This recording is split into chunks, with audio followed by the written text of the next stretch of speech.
Shalom Vrajá.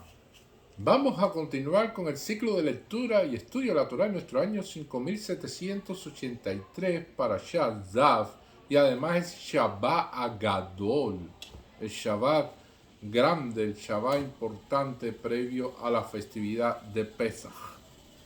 Y dice así: וידבר השם אל משה לאמור, שאת את אהרון ואל בני לאמור סוד תורה עולה כי עולת מרדכי על מזבח כל הלילה עד בוקר, באש המזבח תקדבו. Habló Hashem a Moshe diciendo: ordena a Aarón y sus hijos diciendo, esta es la ley de la ofrenda de elevación. Es la ofrenda de elevación que permanece sobre la llama, sobre el altar, toda la noche hasta la mañana, y el fuego del altar deberá seguir flameando sobre él mismo. Y esto es una parashá muy interesante, porque estamos viendo en primera instancia de que se le dice a Moshe de parte de Hashem que ordene a Aarón y sus hijos. Y generalmente en las misvah en la Torah no está la palabra de ordenar. Hemos visto misvah que son de los tefilín, la misvah de tzitzin, la misvah de Shabbat, y no te dicen ordena a los hijos de Israel que tienen que hacer esta misvah. Y en este caso ordena a Aarón y sus hijos, o sea, al Cohen Gadol y a los Kohanim, sobre esta misvah en específico. Y esto es una de las cuestiones que trae evidentemente un mal loco en la parashá con respecto a esto, porque aparece la palabra zav, de ordena, de esta cuestión de enfatizar. Y generalmente cuando suceden estas cuestiones es porque los sabios han establecido de que hay algo aquí que le cuesta al bolsillo, hay que ponerse la mano en el bolsillo, porque hay un gasto evidentemente importante. Y esto es lo que estamos viendo, que dentro de los sacrificios que existen dentro del pueblo de Israel, que están aquí en el libro de Vayikra, vamos a ver sacrificios que son shelamim, sacrificios que son toda, que se quema una parte del sacrificio y la otra se consume y se come. Y hay otros sacrificios que se pueden consumir una mayor parte de ellos. Pero este sacrificio de Olá se quema completamente. No hay un beneficio personal para la persona que lleva el sacrificio, ni para los Kohanim como tal. Y esto evidentemente incurre en un gasto en el bolsillo. Porque generalmente cuando nosotros vemos estas cuestiones, la Gemara explica que la persona gasta con el corazón. La persona gasta con el sentimiento que le provocan. Y generalmente cuando existe una persona que es un buen vendedor, una persona que sabe vender las mercancías, aunque lo que esté vendiendo no sea lo mejor, pero sabe con palabras bonitas y sabe con determinadas frases lograr la atención del comprador, sabe llegar a su corazón, sabe llegar a la mentalidad de la persona que piensa comprar, entonces logra evidentemente vender. Y así hay personas que pueden vender cualquier cosa y pueden obtener ganancias, que tienen un don natural para eso. Pues eso precisamente surge porque la gente compra con el corazón, no con la cabeza.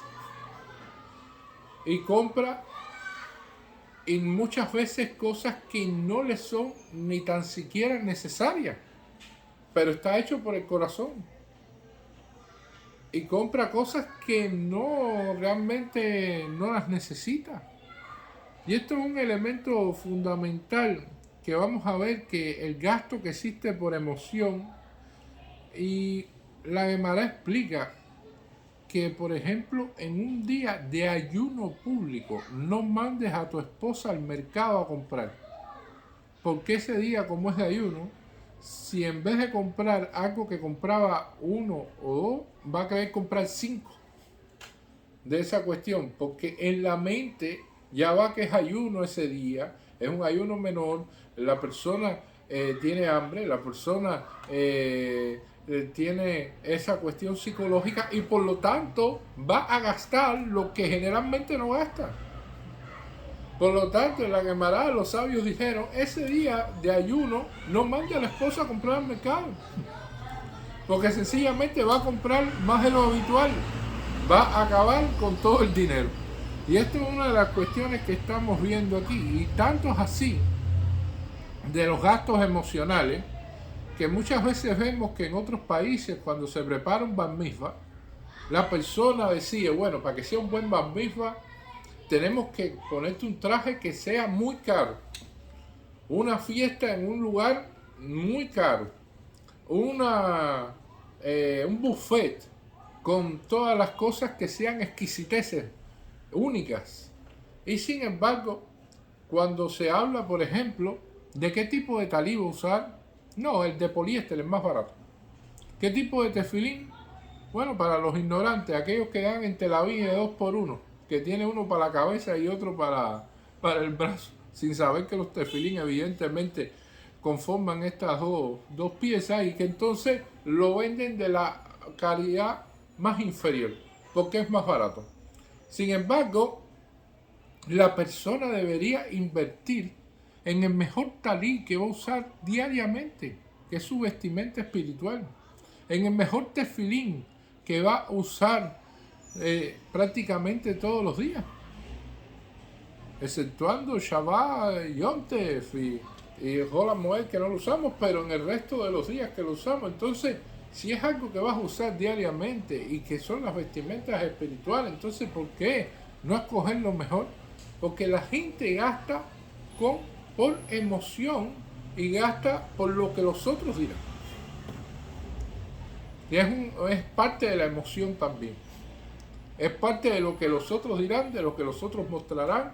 Y entonces no se fijan en el tipo de tefilín que tienen, sino en el tipo de traje que tienen o el buffet que van a tener. Y entonces esto es un elemento, por lo tanto, que en este caso, Hashem le ordena a Moshe diciendo, ordena a Aarón y a sus hijos, como diciendo, esto es una orden. Este sacrificio se quema completo, es un sacrificio olá, y no es un sacrificio en el cual uno puede decir, no, espérate, si se quema completo, no. Esto no, mejor un sacrificio shelamín o un sacrificio toda de agradecimiento, que este es un sacrificio en el cual podemos participar, podemos comer, podemos obtener un beneficio. No, este sacrificio es una orden.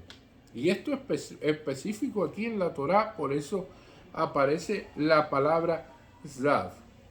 Y entonces, la otra cuestión es que cuando dice Sat et Aarón bet Banai, o sea, y a los hijos diciendo Lemón, sobre, dice Torah Aolá, o sea, no todas las misvot tienen este tipo de nombre especial, Torah Aolá, o sea, como que el sacrificio viene siendo algo superior.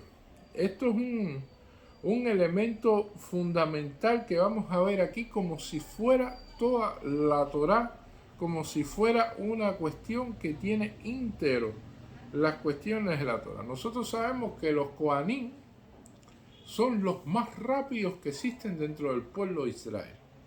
Los Kohanim son personas en las cuales tienen esa velocidad, se pudiera decir, para actuar, para poder preparar, para realizar todas estas cosas dentro de todo el pueblo de Israel. Y sin embargo le están diciendo todos estos elementos como orden, como ofrenda, toda la noche y la mañana y toda esta cuestión. O sea que lo están como si fuera apurando, precisando, diciendo todos estos elementos aquí que nosotros vamos a ver. Y la cuestión es de que usted puede apurar a una persona que sabe apurarse. Usted puede apurar a los apurados, se pudiera decir. Pero no trate de apurar a las personas que son lentas. porque entonces se van a volver más lentas y van a estar pensando que por qué le dijeron eso, que tenía que apurarse. Eso es un elemento fundamental. En hebreo se dice en Matzeririm, en la Mezzaririm. O sea, una cuestión de que no apures a los cansados. Porque hay personas que siempre están cansados en esta vida.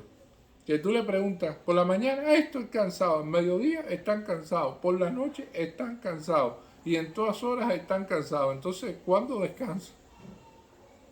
Porque precisamente cuando se dice aquí que la ofrenda de elevación que permanece sobre la llama, sobre el altar, toda la noche hasta la mañana, eso es toda la noche hasta la mañana sin descansar. Y el fuego del altar deberá seguir flameando sobre él mismo. O sea, ahí es constante y sonante.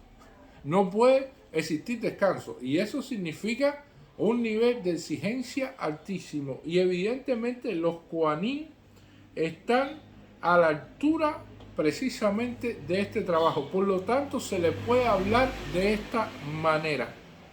Porque cada persona debería conocer sus cualidades. Cada persona debería saber precisamente en qué es bueno y en qué no lo es. Pero generalmente lo que sucede es que la mayoría de la gente quiere ser lo que no es. Y usted le pregunta a un niño, ¿qué tú quieres ser? Y no te va a decir, no, yo quiero ser un niño y quiero jugar. No, yo quiero ser cosmonauta, yo quiero ser capitán de un barco, yo sí quiero ser no sé cuántas cosas, pero no quiere, o sea, la persona generalmente quiere ser algo que no es. Y tampoco, al conocer sus limitaciones y sus actitudes, logran los mayores resultados, porque no conocen precisamente quién es verdaderamente sabio, aquel que se conoce a sí mismo. Y esto es una de las cuestiones fundamentales que vamos a ver aquí. Porque hay personas que son rápidas, hay otros que son lentas, hay personas que tienen una capacidad de análisis mayor que otras, hay personas que para un trabajo que lleva paciencia la tienen y lo pueden hacer bien, y hay otros que no. Y entonces esa cuestión de conocerse a sí mismo es fundamental. Tanto es así que cuando la persona dice que estudia la Torá, dice estudia lo que tu corazón te pide, porque precisamente en eso es lo que tú vas a enfatizar. Generalmente en la educación va a suceder algo que hacen los goyín, que los goyín quieren que las personas fortalezcan la parte en la cual no son buenos. Y entonces, si el hijo es bueno en deporte, va a decir, no, no, espérate, tú lo tienes que dedicarte a la ciencia, porque yo te veo que tú en matemáticas no tienes los resultados necesarios y tienes que saber más matemática y tienes que saber más física y tienes que saber más cuestiones en las cuales realmente no es bueno en ese desempeño. Sin embargo, en la parte en la que es bueno, en eso tú estás bien, en esto no tienes problema, no tienes que trabajar en eso. Sin embargo, lo que nos dicen aquí es que nos esforcemos más en lo que seamos mejor para realmente llegar a ser excepcionales en eso, llegar a sobresalir en eso. Y es una de las cuestiones en las cuales no es un mensaje claro que da la Torah en esto. Cuando nos está diciendo la palabra Torah Aolá, es que evidentemente de aquí se van a sacar muchas conclusiones y muchos elementos en los cuales se van a tomar decisiones sobre otras cosas. Y eso es una de las cuestiones que tiene la Torah en específico. Que cuando se empieza precisamente a analizar determinadas cuestiones, vamos a encontrar soluciones y se pueden decir elementos que se van a extender a otros temas en particulares que no tienen que ver directamente con lo que se está tratando. En una de estas cuestiones nos establece nuestro sabio que Abraham Avinu le preguntó a Hashem cuando vio todo el desempeño que iba a tener los hijos de Israel en el futuro y le dijo, bueno, ¿y cómo ellos se van a salvar si van a ser esclavos en Egipto y todas estas cuestiones? Y dice, no, yo los salvaré, yo los sacaré. Sí, pero después, cuando cometan errores y pecados, bueno, para eso están los sacrificios. Sí, pero cuando no haya Beit Hamikdash, cuando no tengamos el Beit Hamikdash, como en estos tiempos, ¿cómo nosotros logramos salir adelante y precisamente hacer como si tuviéramos los sacrificios. Dice, bueno, estudiando y leyendo estas parashá en específico, es como si hiciéramos un sacrificio. Y es en este estudio precisamente es como si estuviéramos ofrendando un sacrificio como tal. Tal es así de lo que estaba hablando con respecto a la cuestión se pudiera decir, de cómo la Torá llega a abordar muchísimos temas.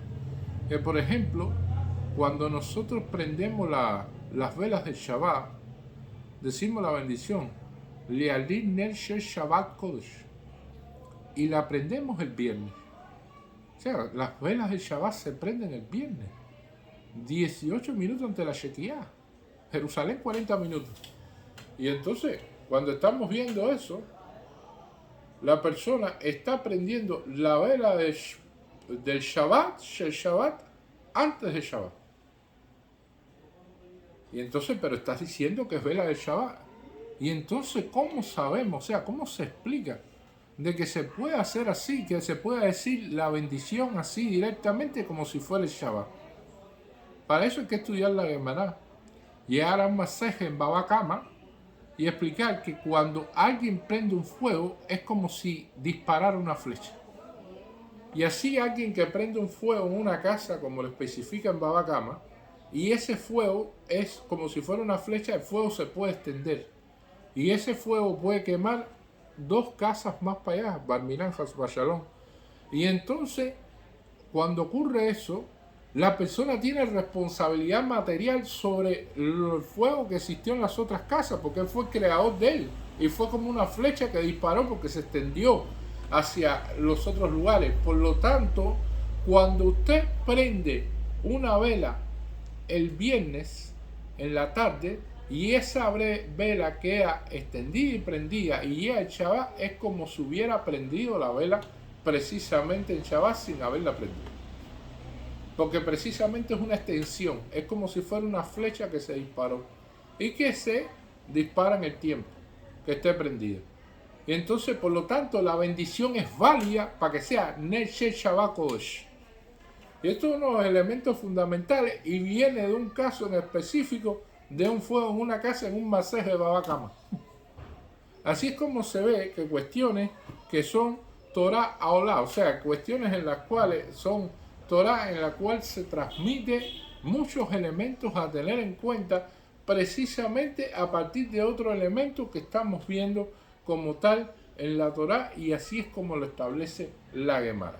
Además de eso, es Shabbat Agadol, este Shabbat, un Shabbat muy especial para nosotros porque es el Shabbat previo a la festividad de Pesach. Dice, el Shabbat que precede a Pesach es llamado Shabbat Agadol, el gran sábado. Israel celebró su primer Shabbat Agadol en Egipto en el 10º día de Nisan, 5 días antes de su redención. En aquel Shabbat los hijos de Israel recibieron su primera mifá, el precepto que rigió únicamente para ese momento y no para futuras generaciones. El 10º día del mes de Nisan tomará cada uno un cordero por casa paterna, uno por familia, en Shemot 12:3. Esta mifá de preparar un cordero para el sacrificio de Pesach 4 días antes de realizar la ofrenda fue especificada solamente en la relación de aquel Pesach en la salida de Egipto, pero con respecto a lo siguiente, la Torá no nos ordena proceder de esta forma. Sin embargo, el pueblo de Israel la siguió cumpliendo, dedicando estos días al examen de su cordero, verificando que no tuvieran ningún defecto que los pudiera invalidar para ser sacrificados. Grandes milagros tuvieron lugar en los hijos de Israel en este primer Shabbat Agadol. En aquel día cada uno de ellos tomó un cordero para su ofrenda y lo ató a las patas de la cama. Los egipcios al ver esto preguntaron, ¿para qué es ese cordero? Los hijos de Israel respondieron, es para ser sacrificado como ofrenda de Pesach, tal como Dios nos lo ordenó. Los dientes de los egipcios, para quienes el cordero constituía una deidad, crujieron de rabia, pero no pudieron emitir sonido alguno de protesta. En el Sefer Apardés, atribuido a Rashi, encontramos lo siguiente. La gente acostumbra a llamar Shabbat Agadol, al Shabbat anterior a Pesach, pero ignora el porqué de este nombre especial, ya que en apariencia es igual a cualquier otro Shabbat. Los hijos de Israel salieron de Egipto un jueves, como lo registra el Sefer Olam en el capítulo 5, y prepararon el cordero para el sacrificio de Pesach, el Shabbat anterior, en el 10º día de Nisan. Cuando se le ordenó hacerlo, dijeron: ¿acaso es posible que sacrifiquemos al Dios de los egipcios ante sus propios ojos y no nos apedreen? Pero el santo bendito sea le dijo: ahora veréis la maravilla que haré por vosotros. Los hijos de Israel tomaron de inmediato cada uno un cordero que guardaron durante 4 días.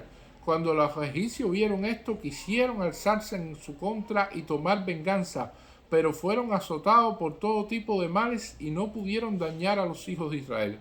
Debido a los milagros que Dios obró en ese día, el Shabbat anterior a Pesach es llamado Shabbat Agadol. Asimismo, en Tosafot, en el Talmud, en Shabbat 87b, se hace mención en este suceso en nombre del Midrash. Por eso nos referimos a este Shabbat como Shabbat Gadol, pues un gran milagro ocurrió en aquel día. El Midrash relata: cuando los hijos de Israel tomaron cada uno su cordero para Pesach en ese Shabbat, los primogénitos de todas las naciones del mundo se congregaron a su alrededor y le preguntaron el porqué de su proceder. Ellos respondieron: es la ofrenda de Pesach para nuestro Dios, quien dará muerte a todos los primogénitos egipcios. De inmediato estos se dirigieron a sus padres y al faraón rogando que dejaran salir a Israel de Egipto, pero el faraón y sus consejeros no estuvieron de acuerdo con la petición. Entonces los primogénitos libraron una guerra contra los otros egipcios, matando a muchos de ellos. Así lo expresa el versículo: quien golpeó a Egipto a través de sus primogénitos, en Teilín 136:10. Es decir, los primogénitos mismos fueron quienes dieron muerte a otros egipcios. Ahora, la conmemoración en Shabbat en lugar del 10 de Nisan. ¿Por qué conmemoramos este milagro, el Shabbat anterior a Pesach, y no el 10 de Nisan, el día en que ocurrió, tal como menciona la Torá en Shemot 12:3? La razón de ello es que dicho milagro guarda una estrecha relación con el Shabbat. Los egipcios sabían que los hijos de Israel observaban el Shabbat y no se ocupaban del cuidado de los animales en ese día. Por eso, cuando lo vieron tomando corderos y atándolo a las patas de su cama en Shabbat, se sorprendieron y decidieron averiguar qué estaba sucediendo. Fueron y confrontaron a los hijos de Israel, quienes se vieron en un gran peligro, requiriéndose de un milagro para salvarse, puesto que era Shabbat. Por este motivo conmemoramos el milagro en Shabbat y no en el 10º día del mes.